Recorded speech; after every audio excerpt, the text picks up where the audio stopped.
Hello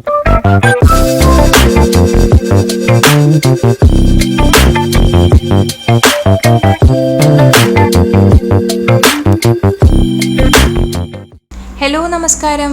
ആദ്യം തന്നെ എല്ലാവർക്കും ടേസ്റ്റ് ബഡ്സിൻ്റെ ഹൃദയം നിറഞ്ഞ ഓണാശംസകൾ. അപ്പോൾ ഇന്ന് നമ്മൾ ഓണം സ്പെഷ്യൽ മാമ്പഴ പുളിശ്ശേരി ആയിട്ടാണ് വന്നേക്കുന്നത്. അപ്പോൾ ഞാൻ ഒരുപാട് പറഞ്ഞ് നീട്ടുന്നില്ല, നേരെ നമുക്ക് വീഡിയോയിലേക്ക് പോകാം. അപ്പോൾ നമുക്ക് ആദ്യം തന്നെ മാമ്പഴ പുളിശ്ശേരിക്ക് ആവശ്യമായിട്ടുള്ള മാങ്ങ അരിഞ്ഞെടുക്കാം. ഞാൻ ഇവിടെ ഒരു 4 പഴുത്ത മാങ്ങയാണ് എടുത്തേക്കുന്നത്.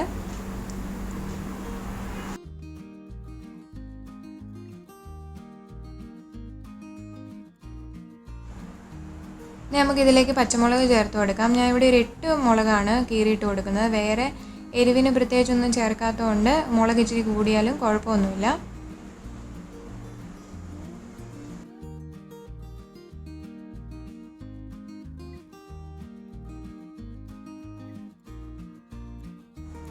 ഇനി നമുക്കിതിലേക്ക് 1/4 ടീസ്പൂൺ മഞ്ഞൾപ്പൊടി, അതുപോലെ തന്നെ കറിവേപ്പില, ഉപ്പ് ചേർത്ത് കൊടുക്കാം.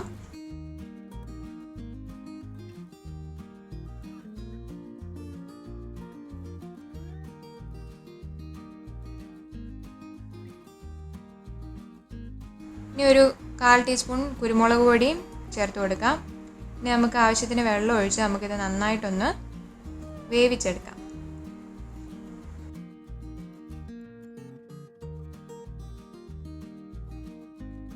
ഇത്രയും ചെയ്തതിന് ശേഷം മാത്രം നമ്മൾ ഫ്ലെയിം ഓൺ ചെയ്താൽ മതി.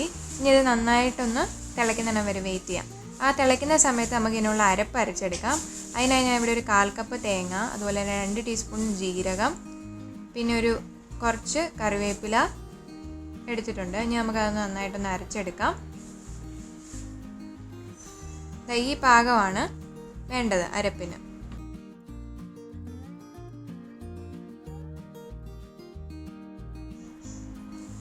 ഇതായിപ്പോൾ നമ്മുടെ മാങ്ങയൊക്കെ നല്ലവണ്ണം വെന്ത് വന്നിട്ടുണ്ട്. നമുക്കൊന്ന് ഇളക്കി കൊടുത്തു നോക്കാം. ഇനി നമുക്കിതിലേക്ക് മധുരത്തിന് ആവശ്യമായിട്ടുള്ള ശർക്കര ചേർത്ത് കൊടുക്കാം. ഞാൻ ഇവിടെ ഒരു ചെറിയ കഷ്ണം ശർക്കരയാണ് എടുത്തേക്കുന്നത്.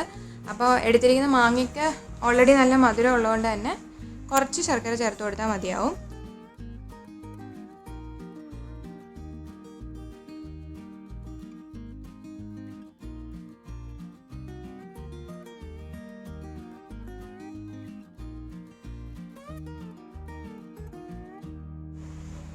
ഇനി നമുക്കിതിലേക്ക് അരപ്പ് ചേർത്ത് കൊടുക്കാം. അരപ്പ് ചേർത്തിട്ട് നന്നായിട്ടൊന്ന് ഇളക്കി യോജിപ്പിച്ചെടുക്കാം.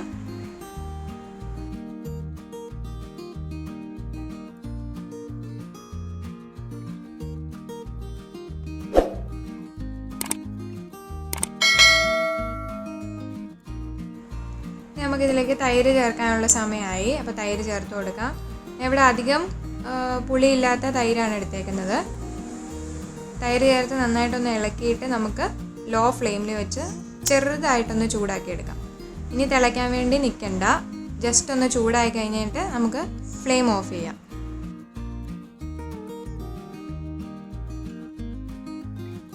ഇനി നമുക്ക് കടുക് താളിച്ചെടുക്കാം. അതിനായി ഞാൻ കുറച്ച് എണ്ണ ഒഴിച്ചിട്ടുണ്ട്. എണ്ണ ചൂടാകുമ്പോഴത്തേക്ക് നമുക്കതിലേക്ക് ഉലുവ ആദ്യം ഇട്ട് കൊടുക്കാം.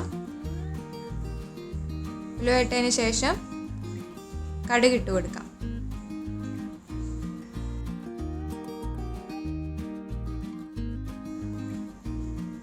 അപ്പോൾ കടുകൊക്കെ നന്നായിട്ട് പൊട്ടി വന്നിട്ടുണ്ടെങ്കിൽ നമുക്ക് ചുവന്ന മുളകും അതുപോലെ തന്നെ കറിവേപ്പില ഇട്ട് കൊടുക്കാം.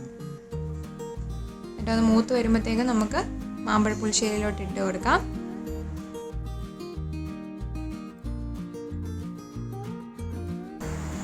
ഇപ്പം നമ്മുടെ മാമ്പഴ പുളിശ്ശേരി ഇവിടെ റെഡിയായി വന്നിട്ടുണ്ട്. അപ്പോൾ കണ്ടില്ല, കടുകൊക്കെ താളിച്ചിട്ടപ്പോൾ തന്നെ കാണാൻ എന്ത് രസമായിട്ടുണ്ട്. നമുക്ക് ജസ്റ്റ് ഒന്ന് ഇളക്കി കൊടുത്തിട്ട് ഒരു ഫൈനൽ സ്റ്റെപ്പും കൂടെ ബാക്കിയുണ്ട്. ഒന്ന് നന്നായിട്ട് ഇളക്കിയതിന് ശേഷം നമുക്കൊരു 1/4 ടീസ്പൂൺ ഉലുവാപ്പൊടി കൂടെ ചേർത്ത് കൊടുക്കാം.